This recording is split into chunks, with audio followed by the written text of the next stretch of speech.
I was planning on doing a Russia-Ukraine video eventually, but never did I think it would actually be this. I thought it would be rednecks yoinking tanks with tractors and fashionable females on Instagram showing you how to make a Russian Humvee your own personal vehicle.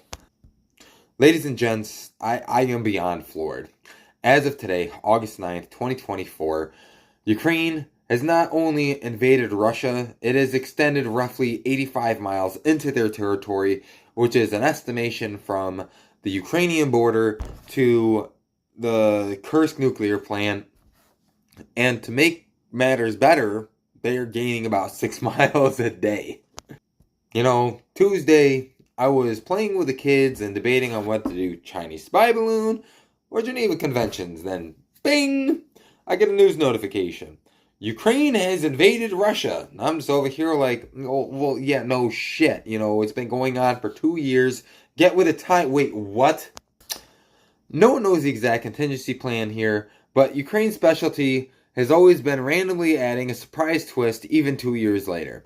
One of Russia's common phrases has always been, Ukraine stands no chance against our might. Yeah, that's why after 2 years of fighting, you haven't been able to beat a country roughly the size of Texas, but they've moved into your territory like, nice place, motherfucker.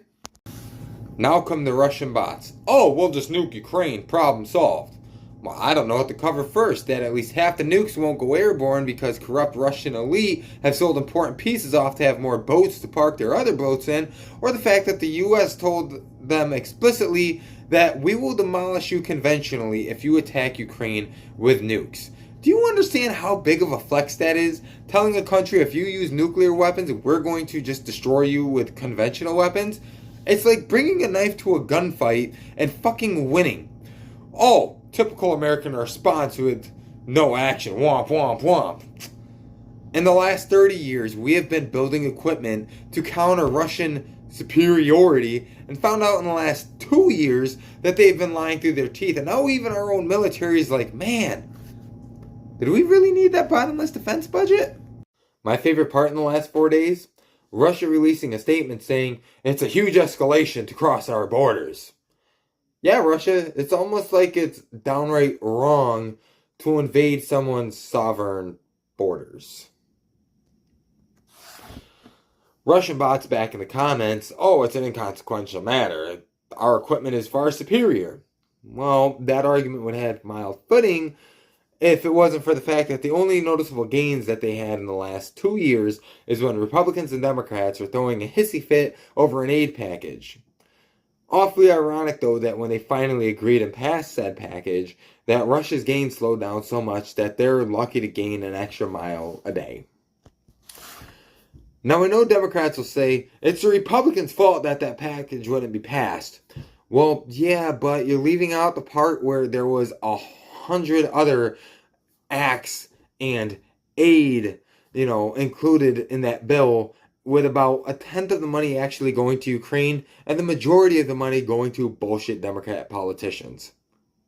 Oh, I'm sorry. For the PR crowd, I meant to say funding for government projects. Republicans in the comments, I don't want my hard-earned tax dollars going to corrupt Ukrainian politicians. Womp, womp, womp. Well, when it comes to military aid, it's actually the estimated value of the military equipment we're sending to them. Our old military equipment, with American tax dollars going to American jobs to replace the old equipment we've given with new equipment. In case you missed it, I troll all sides of the argument here. We're basically an equal opportunity shit-talking channel over here. So what can be gained from this incursion into Russian territory?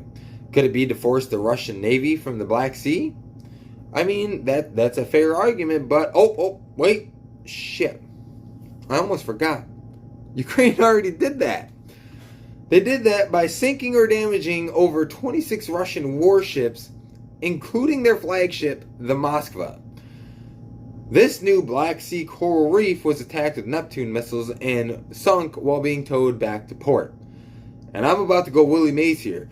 But wait, there's more. Russia with the third largest Navy fleet in the world, was forced out of the Black Sea by a country with no Navy. America. And to keep kicking a D-bag dictator while he's down, while Ukraine was beginning to squat in Russia's backyard, Sergei Shoigu was in Iran passing them a message stating you should refrain from using severe force against innocent civilians. This message being from Putin himself. You know, Putin, who allowed the bombing of the Mariupol theater. You know, the theater that had children chalked in the pavement in letters large enough to be seen from air. Just to clarify, I find no humor in this part at all. I simply bring this up to point out the infinite hypocrisy of the Russian government. It sickens me to this day just to think about this, because only cowards attack children. Slava Ukraine. In conclusion, even though in the over 2 years special military operation that Russia has been able to do fuck all to control, Ukraine continues to surprise everyone, including the West, with their constant shenanigans. If they're not yoinking tanks or tractors, they're thinking up new ways to troll a power that is supposedly superior to them. As always, folks, stay classy. If you enjoy what you see, like and subscribe. If you have any ideas for military content I should cover, whether modern or historic, leave a comment below. Peace! At this point, I think Putin just has 2 brain cells fighting for third place, and everybody is fucking losing.